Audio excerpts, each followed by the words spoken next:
Well, good morning and welcome to each one. I'd like to make you aware that council meetings are available live through Zoom, and the recordings may be posted online on County of Huron's YouTube channel. You may be seen and or heard as part of these broadcasts, and your name, comments, and or presentation materials will become part of the public record. And with that, I will call this meeting to order. And first on the agenda is the approval of the agenda. Is there someone willing to do that? So that's Councillor Anderson, Councillor Finch. Those in favor? That is carried. Is there any pecuniary interest to declare at this time? Seeing none, we'll go to the minutes of our previous meeting. If there's any errors or omissions to address, please do so. And if not, I'd be looking for a motion to adopt the minutes. So that's past Warden McNeil and Councillor McClellan seconding that. Those in favor? That is carried. And councillor comments is next on our agenda. Is there any councillor comments? And I'll start with Councillor Anderson. Thank you, Warden. I have two issues. I had a call from some residents in Kinburn, and due to the construction in Seaforth, the detour goes down Kinburn line from number 8. They've had some issues with a lot of speeding, which the OPP have been notified about, but they were wondering if there is any way they could get stop signs or something at that intersection to try to get the traffic to slow down. Their concern is with the children there trying to cross the road, and it's mainly large trucks that are doing the speeding and not stopping, and they would like something done before something happens. So I don't know if I need a report from Huron or something, because I understand they put a 3-way stop at Roxborough in another corner, and that has caused traffic to slow down there, but they would like something done in Kinburn. I see Imran had his hand up. Imran, if you are able to have some comments on that.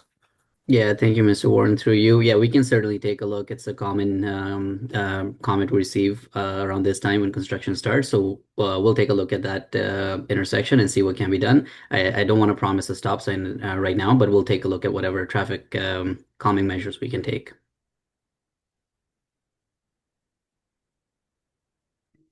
Okay. You had something else? And then my second one is I had an email from the REACH program, and they're trying to get a nursing program set up at REACH. And next week there is a community information session, and they would like this information shared throughout the county. The dates are Tuesday, April the 28th from 6:30 till 8, and then Tuesday, May the 5th from 1:30 to 3 and 6:30 to 8. And the location is at REACH.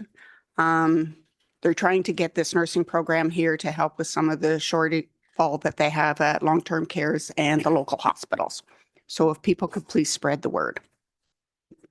All right. You give us those dates again. I'm just going to write them down. The dates are Tuesday, April the 28th from 6:30 until 8. Tuesday, May the 5th from 1:30 till 3 and 6:30 till 8. All right. Thank you, Mark. Anything else under councillor comments? Past Warden McClellan, please. Thank you, Mr. Warden. On the weekend, I have the opportunity every Sunday to go up 83, and with the construction in the town of Exeter, major construction, and I do believe the bridge is actually being shut down for work. They're directing all heavy traffic around, and the majority of that heavy traffic will all be going up airport line. So I'm wondering about getting a staff report for possible suggestions on how to alleviate concerns at the intersection of Airport Line and Highway 83, because if there's a lineup of traffic on Airport Line, whether it be a reduction in the speed limit on 83 or whether it be in combination with a possible 4-way stop to make sure that traffic in both directions has access. So if I could just get a staff report on that as a recommendation from Public Works of what could be something to help alleviate that corner during the summer. So you're putting that forward as a motion? Yes, please. I'd be looking for a seconder if there would be one for that. Councillor Van Stone. Councillor Finch, please. Yeah, and just for everyone's information, the bridge will be shut down in Exeter from the 27th of April to May 1st, and just for that period of time. And there was a motion at council in Exeter or South Huron the other day, and the speed limit on Airport Line on our side of the road of South Huron, that is being reduced to 60 kilometers an hour to help alleviate the construction and whatnot. Okay, thank you for that information. Megan Work, please. Yeah, thank you very much. I think as long as we include on a temporary basis within the motion, I'm fine with that. It's just that if we don't include temporary, then it starts to involve the other issue that we've had a lot of discussions about. At which point, I think we would have to follow a different process. So, as long as temporary is included in the motion, staff are happy to come back with a report on that. I certainly have no problem with that at this time. And the seconder's okay with that? Councillor Goderich, please. Thank you. I believe the detour is around Morrison Line now.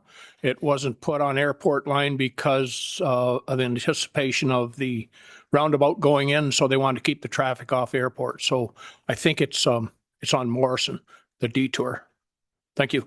Okay, thanks for that information. Councillor McClellan. And I don't disagree with where the traffic is being directed. The unfortunate part is that truckers are going to go wherever it's most convenient, and Airport Line is the most convenient. So at least what I saw, that's where most of the traffic was turning down, and that's why I just had that concern about the intersection. Okay, any other discussion? Councillor Klopp, please. Thank you.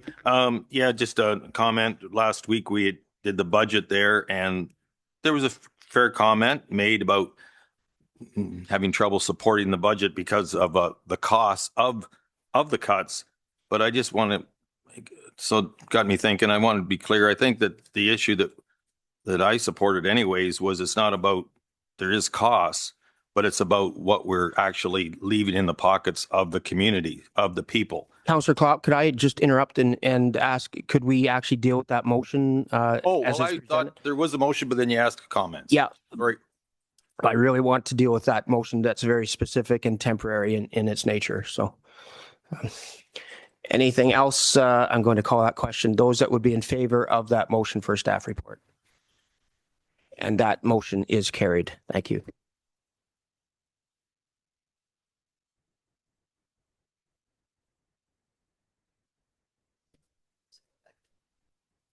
No offense, I wasn't finished.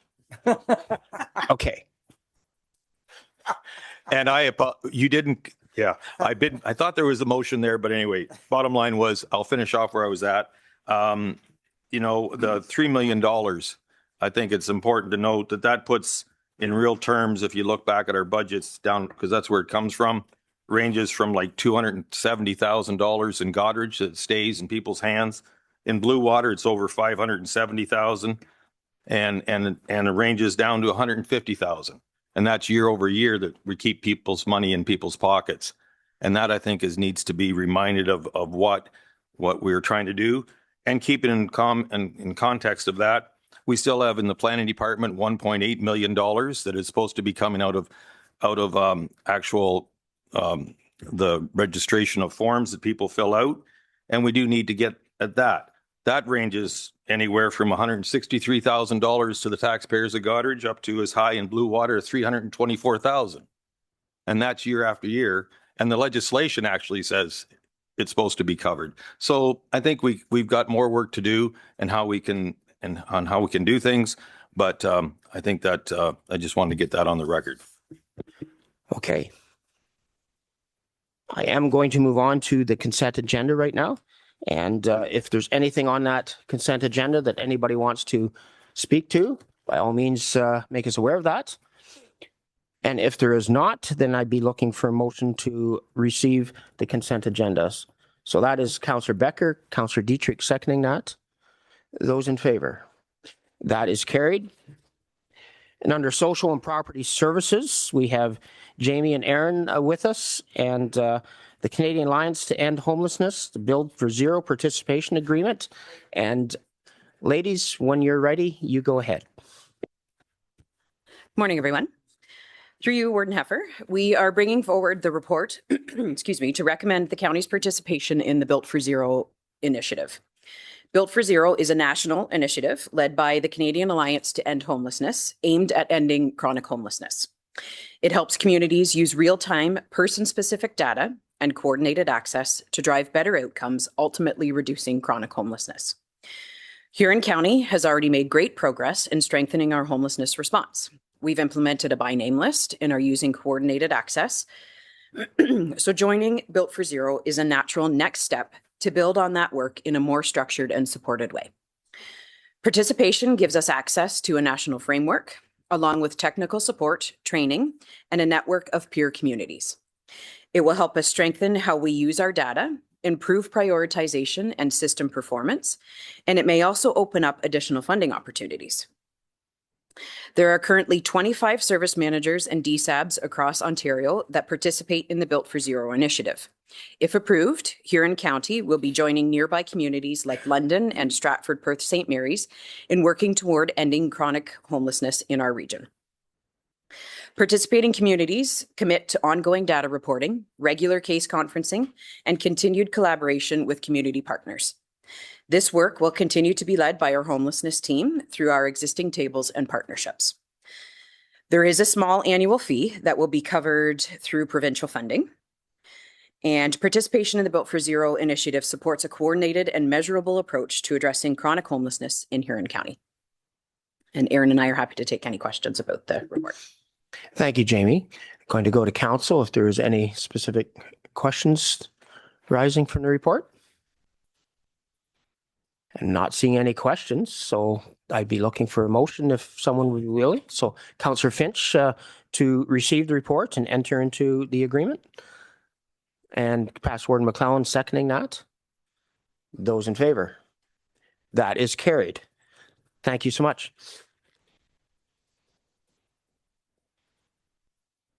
And Barb, I believe you are here to speak to the next one on the agenda, the agreements for community housing. Thank you, Warden Heffer, and through you, members of council. Today's report is the third in a series, with the first two included for your reference. Together, these reports provide information, context, and updates regarding the expiry of operating agreements for the county's 3 nonprofit housing providers and 1 cooperative housing provider. These agreements have either recently ended or are set to conclude this year. 1 remaining nonprofit provider has an agreement that extends to 2029. As the county is required to maintain our service level standards for rent geared to income, there are currently 112 such units operated by these providers. We are continuing discussions with each of the 4 housing providers with careful consideration given to our legislative requirements, our tenant outcomes, and financial responsibilities. Staff will report back to council as each service agreement is finalized and presented to council for approval. These agreements will set out the terms for each provider, including reasonable financial expectations. Thank you for the opportunity. Thank you, Barb. Is there questions? And I see Past Warden McClellan. Thank you, Mr. Warden. I'm just wondering, my understanding is we have an obligation to keep all of the housing that we have in place or the same number of houses. If in fact somebody wasn't willing to renew or sign on, what position does that put the county in, or what avenue do we have to maintain our legal obligation with the province? Barbara, please. Thank you, Warden, and through you. You're correct. We do have an obligation to maintain the same number of units. If, for example, a housing provider did not wish to sign back on, we are in negotiations with every provider and meeting with them in their respective boards in person and having conversations with them. We have options where we could create rent geared to income units in other capacities. So we could, for example, create a rent geared to income in the private sector. We are looking to, though, maintain, and we've made it clear to our providers, we would like to stay in a relationship with the providers. We've determined that that would be the best interest overall for everyone. Okay, Councillor Klopp, please. Thank you, through you to Barb. In the report under financial costs, there's process. I'm reading it. Didn't see any numbers, which is fine. And then you added a couple addendums, and I believe the one was an example of $600,000, $1 million, but about 695,000 was from the province. So we were about 300,000 or 400,000. I gather that was an example of one that we had shut down, and we're spending 400,000, I guess. If the province is dropping the 600, these numbers are going to add up a lot. Am I to be worried, or just getting ready to see a large cost coming down the pipe to us?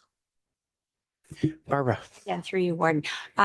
So overall, we've always had financial numbers in our budget every year for the full suite of nonprofit and cooperative housing programs. Our intent is to stay in line with funding that we've already expended, if not less. We're not looking to spend any more money than we've already committed to in the past. So the numbers that you see in previous reports would be indicative of perhaps the overall suite. And I haven't run through the numbers here because I don't have them in this particular report, but in previous reports we have. We would come back with the financials for each respective provider. So you would see where we stand in terms of what's being proposed and what's previously been expended to that provider. We're looking to protect investments as well, and being mindful of all associated costs. Follow up, Councillor Klopp. And I appreciate a little bit of what you're trying to cat and the mouse and whatever here, trying to get a budget. But am I hearing the words that our portion of Goderich, the council here, the people of Huron County, you're looking at the 400,000 side is a number that you're looking at, and not the total 1 million package? The treasurer maybe has his hand up on that. Michael, go ahead, please. Through yourself, Warden, just to clarify those numbers, just so council is aware. So in the 26 budget, we have total expenditures of, I'm going to round here, of $1 million. But there's provincial funding tied to that. So the net levy is 728,000. So that's what we're raising within the levy, and based on what Barb is saying, we'd be staying within that 728,000. We're not looking to exceed that. So it'll be that or less. And that's what I thought I heard from Barb, but I just wanted to be clear. Thank you, and thank both of you for clarifying that. Okay. Any other questions for Barbara? Seeing none, then is there someone willing to move to receive and endorse that engagement? And that is Councillor Finch and Councillor Klopp seconding that. Those in favor? That is carried. Thank you, Barbara.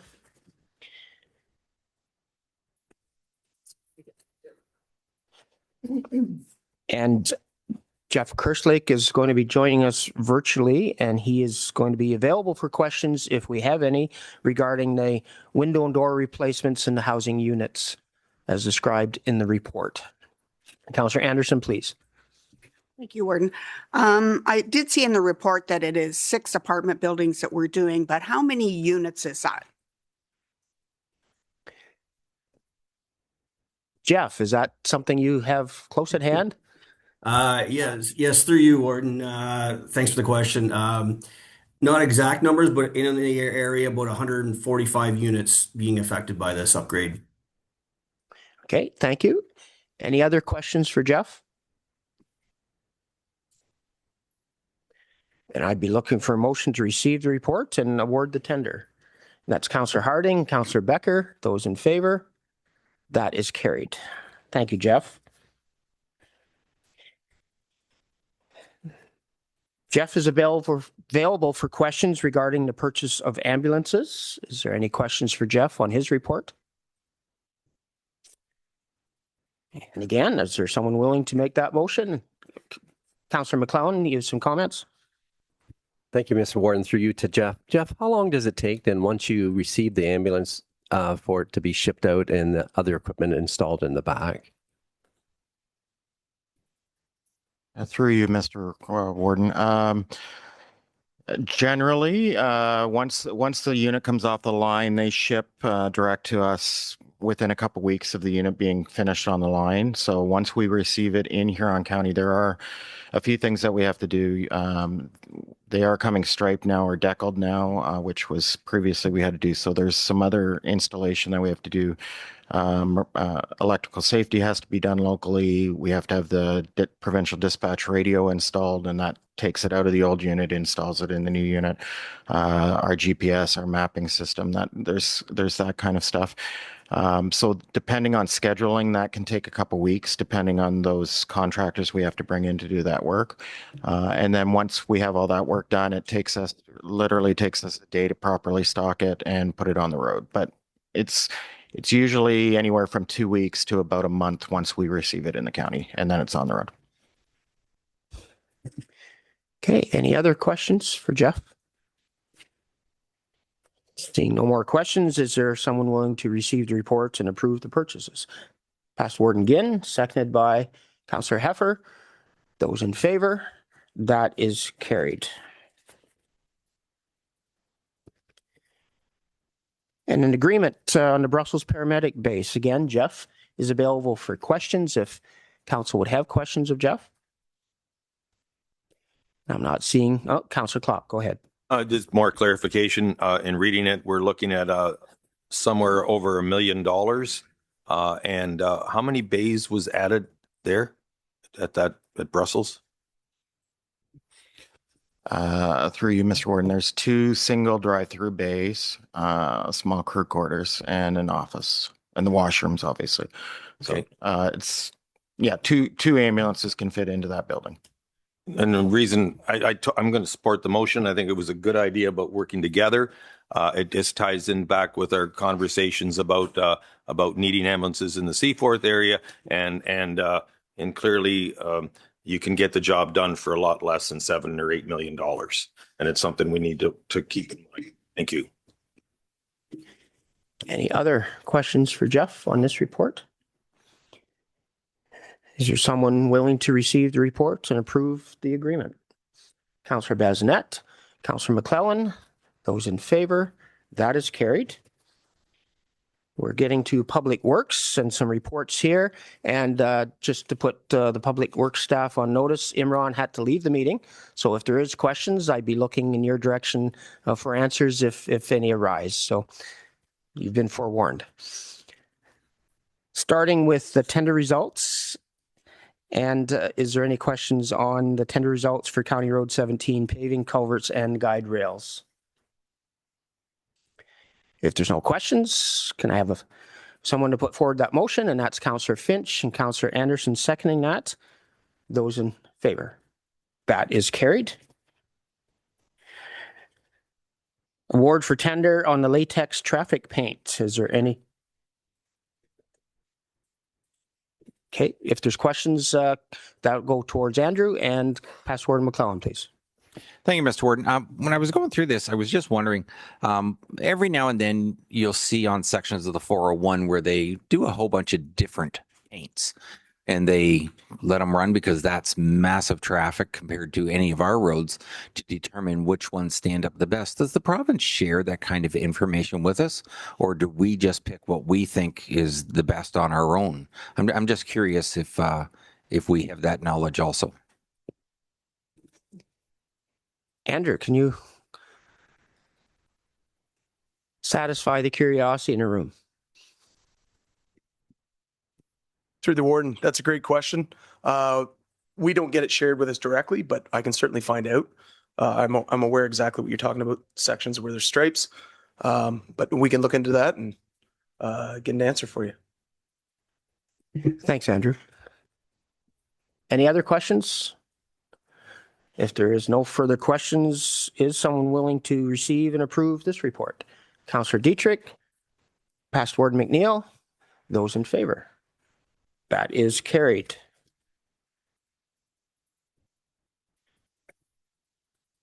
Detailed design services for culverts and the Farish Bridge. Any questions regarding this? Seeing no questions, is there someone willing to put forward that motion? That's Past Warden Ginn, Councillor Vanstone seconding that. Those in favor? And that is carried. And the next is the tender for replacement of structures 0206 and 3106 and 8409. Is there questions on that? If there's no questions, is there someone willing? And that would be Councillor McClellan, Councillor Becker. Those in favor? That is carried. We're going to move on to economic development in the agenda now. And I believe Mark Nalkus is available for questions regarding the newcomer housing experiences report that he has in the agenda. So I'm going to go, is there any questions for Mark on that report? Not seeing any. Is there anyone willing to receive this report from Mark? So that's past Warden McNeil. Second by past Warden Ginn. Those in favor? That is carried. Thank you for being able to join us, Mark. And Tricia is available for questions regarding the Starter Company Plus program. Councillor Bazinet, please. Not a question, just a comment of thank you for this program. It's amazing to see each year the award winners that graduate. And the fact that in the past, you're seeing these younger individuals or starter company businesses that graduated open up their own businesses, and now they're having ribbon cutting ceremonies.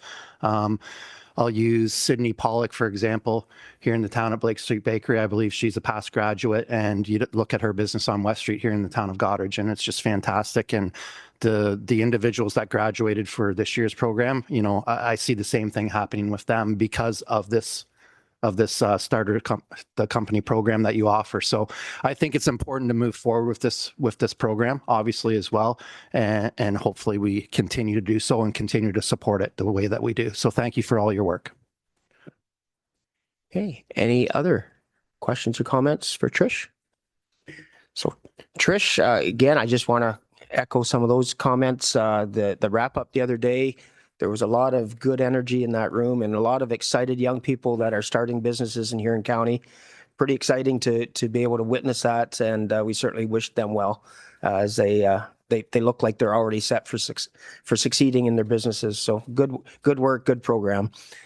So is there someone willing to receive this report?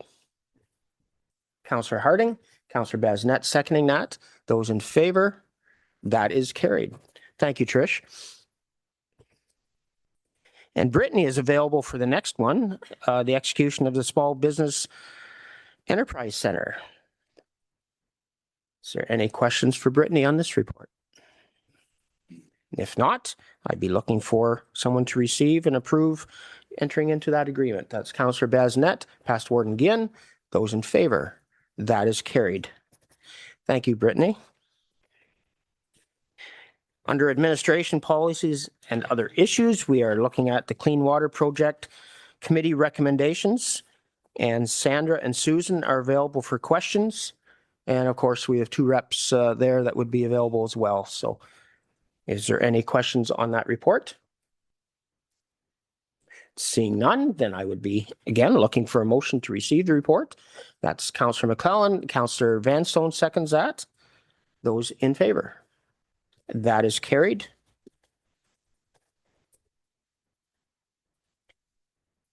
And Susan is available for questions on the restricted acts after nomination day. So what we refer to as lame duck provisions. Is there any questions regarding this? Is there someone willing to receive this report? Councillor Bazinet, Councillor Heffer, those in favor? That is carried. And Mike, you are going to present to us on the Buy Ontario Act. When you're ready, go ahead. Thank you, Warden. So this directive, it's fairly new. We're still trying to work through it and make some sense of how it's going to impact ourselves. But we just wanted to share with the council what the potential impacts are going to be. It obviously is going to have a budget impact for us in terms of adhering to this legislation. So through the Buy Ontario Act 2025, that's kind of the overarching framework, and that prioritizes Ontario and Canadian goods and services. And through that new act, we now have the Municipal Buy Ontario Procurement Directive, and that was issued by the Management Board of Cabinet under that authority. So with this directive, we're now required to give preference to Ontario-made goods and services. So that's kind of first, followed by Canadian-made goods and services. So as a result of this, like our previous practice has always been award to the lowest compliant bid. Through this directive, it's kind of shifting that where we're no longer going to be issuing to the lowest compliant bid. We're going to be, or not necessarily awarding that, but rather we're going to be looking at and focusing on higher proportion of Ontario or Canadian made goods and services as part of this. So through that, we could be looking at some cost increases through the procurement process. I'm not going to get into like how the evaluation works, but they're basically giving advantage to companies or products that have higher Ontario-based goods, and that could be about a 10% valuation advantage through that. So in terms of some of the dates, April 13th, so that's come and gone. So that's for our fleet vehicles. And I'll get into that in a minute. And May 15th, which is coming up, that's all of our capital infrastructure. So what's in scope for this? And this is not exhaustive, but essentially right now we're looking at, it'll impact our county fleet through our light duty vehicles and possibly community paramedicine vehicles. So anything that is basically has a gross vehicle weight rating at or less than 4,500 kg will be impacted by this legislation if it's light or considered a light duty passenger vehicle. So that could be our patrol trucks, different things like that, depending on that weight requirement. So, our property services vehicles, different things like that. Also, on the construction side of things, so it's construction, reconstruction, and renovation. So that's going to be impacting public works, social property services, and homes for the aged. So what's out of scope for this is going to be medical and IT equipment, operational fixtures, furniture equipment after a facility's been constructed, routine repairs and maintenance, any vehicle that has a gross vehicle weight greater than 4,500 kg, and vehicles that are modified, such as specialty vehicles like ambulances, school buses, police cruisers, enforcement vehicles, and whatnot, fire trucks, different things like that. So the focus of the vehicles is more just on those light duty passenger vehicles. So with the fleet, that's going to limit us. So they're very prescriptive in terms of how we have to select the vehicles for our fleet moving forward. So we have to prioritize from tier 1 if those vehicles are available. So those tier 1 vehicles have to start with a 2 in the VIN. And those currently include Toyota RAV4s, Chrysler Pacifica Chargers, certain Silverado or Chevy Silverado models, and Honda CR-V, Civic, and Lexus RX or NX. It's not exhaustive, but those are basically the vehicles that are made in Ontario, and that has to be kind of our top choice if it meets our requirements. If there's no vehicle available in tier 1, then we have to prioritize tier 2. So those are Ontario vehicle producers. So that being Ford, GM, Honda, Stellantis, Toyota, and Volkswagen. So we're very limited, or it's very prescriptive in terms of the vehicles that we must choose for our fleet vehicles moving forward.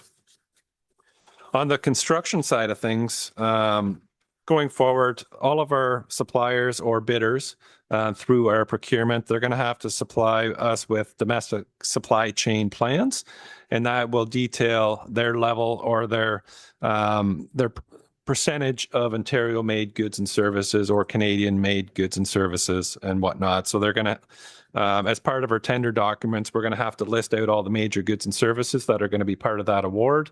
And the suppliers have to provide us with their supply chain plan which will detail their percentage of Ontario-made goods and services, followed by Canadian-made goods and services. And there's a couple different evaluation methods through that, but basically we're giving a 10% evaluation advantage to those bidders with the higher percent or the highest percentage of Ontario-based goods. So we are either lowering their price by 10%, or we're giving them an extra 10% on the scoring for that. So essentially, we might end up with a tender that is 10% higher than the low bid, the lowest compliant bid, and that's really that overall impact for ourselves is we could be impacted by price up to 10%, but we could also be impacted by timing of the length of the construction period by up to 10% as well. So it's not exhaustive in terms of the impacts. We're still trying to make sense of it. It was sprung upon us a few weeks ago, and staff are still trying to work through kind of the implications of that. But a lot of the tenders that we approved today, excluding the ambulances, but most of the tenders, bridges, the roads, that would have all been part of that requirement. So anything that gets posted May 15th will fall under this legislation. So if we've posted something previous to that, and we might come to council with an award recommendation 2 weeks after the 15th, as long as we had that posted prior to May 15th, it doesn't fall within the legislation. But anything that gets posted after that will fall within the scope of this directive. So I don't know if there's any questions. That's very helpful, Mike. Questions, Councillor Harding, please. Does this bother you that there's going to be less people bidding on vehicles or jobs or things we're doing?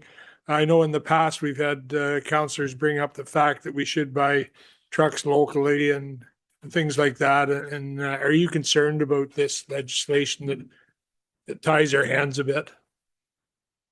Through yourself. Yes, I'm concerned more on, I guess it's twofold. One, I understand the rationale behind what they're trying to do. They're trying to support like local business. Like I get that. But so it's just a change in philosophy. Like up to this point, it's just been drilled into staff and municipalities that there's no buy local preference. Like, it's a global economy and that we can't give any preference locally. And now all of a sudden we have a shift. So it's just hard to wrap our heads around. It's just a kind of a 180 in terms of, philosophy, but it is what it is. And on the fleet side, like, I don't know, just seeing the tenders and whatnot that we've had, generally, they have been kind of those Ontario-made producers, whether it's Ford, or Dodge, Chrysler, Chevy, and whatnot. So I'm not seeing too much of an impact on the fleet side of things, unless it is specific to maybe a RAV4 might meet our needs as opposed to an Equinox or something, right? So we might be pigeonholed that way. So it could pigeonhole us for certain things. On the construction side of things too, it's definitely going to have an impact, especially maybe just based on some of the product availability. I don't know where we generally would get our steel for our bridges and whatnot. On the paving side of things, I think we might be okay. Like, obviously, let's say we do have some local producers with asphalt and whatnot, and most of the labor force is local, so I'm not seeing too much impact there. But it's early to tell yet. But I guess to answer your question, it's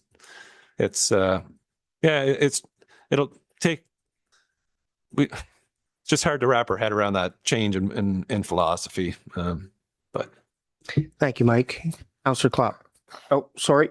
Follow up, Councillor Harding. Just a follow up for your interest. Howick doesn't buy and sell as much stuff as a lot of other people, but we just finished buying one pickup truck, and we had a lot of bids, and the bids would basically be in this structure one because we settled on a vehicle from London, and but I was glad to see the input of the number of organizations asking for our business, and so I hope that, and I'm glad you're concerned, and I hope that continues.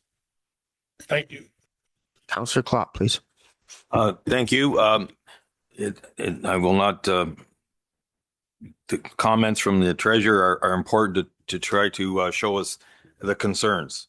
And so this is nothing to do with you. It's more the idea of what the province is doing. I think in general, it is a good idea.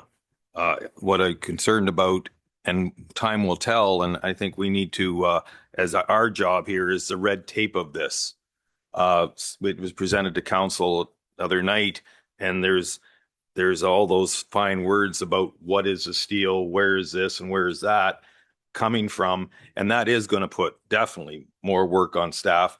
And I think we need to have constructive criticism about how that process will go through. But the fact of the idea that trying to buy Ontario, I'm glad they're listening. We're a little bit lucky, and it's brought up about paving. From what I've been told many times over the years, paving is a lot of the cost of how close to the plant. And one of the things that Huron County's been blessed with, there's been a fairly substantial asphalt plant pretty close to all of us. So, and it's clearly got to be fitting the mold of Buy Ontario. So that's a good thing. But I just think as we go forward, let's talk about how we can make the red tape as easy as possible, and not get beating up ourselves about buying local and how that works. Okay. Any other comments? Councillor McClellan, please. Thank you, Mr. Warden. Oh, Michael. Councillor McClellan. Oh.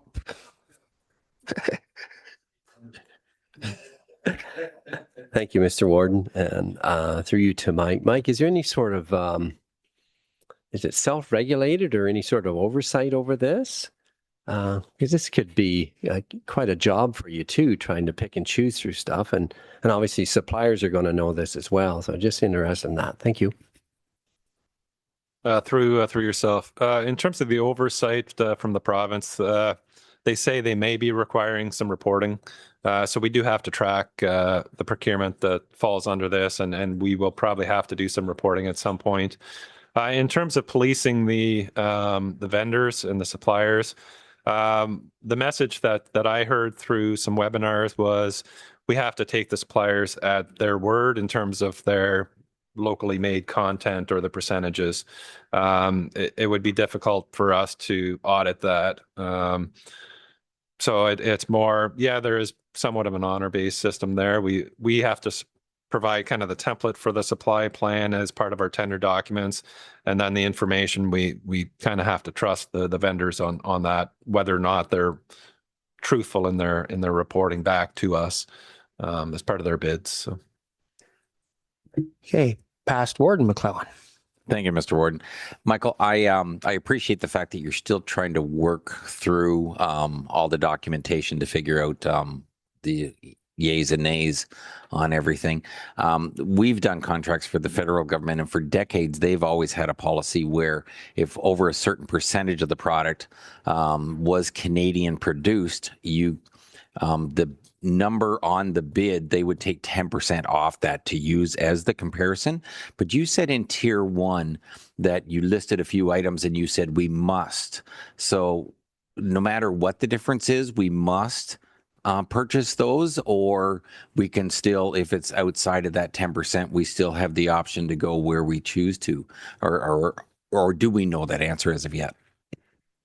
Through yourself, Warden. So the 10% evaluation is more on the construction side where we're evaluating kind of different tenders and whatnot, not on the vehicle side.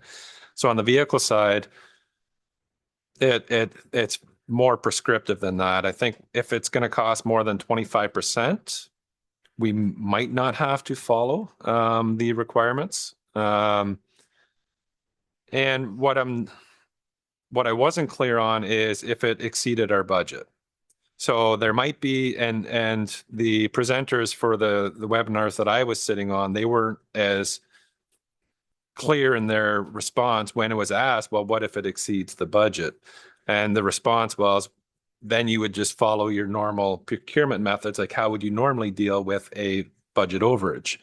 And that was kind of the response that we received. It's, well, if you budget 55 and that tier one vehicle would be 60, well, how would you normally deal with that? So in my mind, we have a little bit of flexibility as a council in terms of how we might handle a budget overage. So I think as we're budgeting moving forward, we're going to have to be very specific in our budgets and have accurate budgeting so that we do have a little bit of leeway when it might come to awarding some of these tenders. So if, for an example, a RAV4 might be 60, we only have 55 in the budget, but there is an Equinox that might be 50, there might be some leeway as a council to say, well, we don't have the budget or the funds to be able to afford the RAV4, but we have enough to still meet the intent of the policy, and we'll go with an Equinox as a result of our budget constraint. So there might be a little bit of leeway there, but they didn't answer that question in a black and white manner. So council has a little bit of discretion there, I feel, but as long as I think we're still trying to adhere to the purpose of the directive. So, Past Warden McClellan. Thank you, Mr. Warden. I agree with the intent of what they're trying to do, and I do want to follow the rules, but I don't ever mind looking for loopholes that give us an advantage. If in fact you needed to replace a vehicle, if you were to, instead of buying a brand new one, buy one that is 1 year old, does that then fall outside of the scope because it's used and not new purchase? Through yourself, Warden, yes, used vehicles are exempt. Yeah. Okay. Any other questions? Seeing none, then I would be asking for someone to put a motion forward to receive Michael's report. That's Councillor Klopp and Councillor McClellan. Those in favor? That is carried. Several items under correspondence. Is there anything anybody wants to pull and address?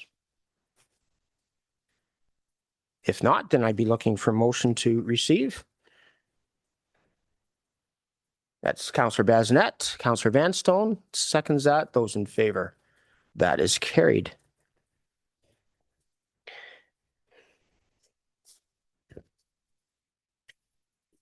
So under unfinished business, we are looking at Bill 98, Building Homes and Improving Transportation Infrastructure Act. And Denise is available for questions if there would be questions of council on her report. And if there's no questions, then I'd be looking for motion to receive. That's Past Warden McNeil, Councillor Finch seconding that. Those in favor? That is carried. Is there any notice of motion for this morning? Seeing none, we'll go on to bylaws. We have 9 bylaws listed in our agenda here. Looking for first, second, third, and final reading. Councillor Klopp is putting that forward. Seconded by Councillor McClellan. Those in favor? That is carried. We do not have a close to the public session. So I would be now looking for someone to confirm our actions for this morning. Councillor Finch, Councillor Becker, those in favor? That is carried. And perchance, could I have someone willing to adjourn our meeting? Councillor Dietrich and Councillor Heffer seconds that. Those in favor? That is carried. Thank you for your attention this morning.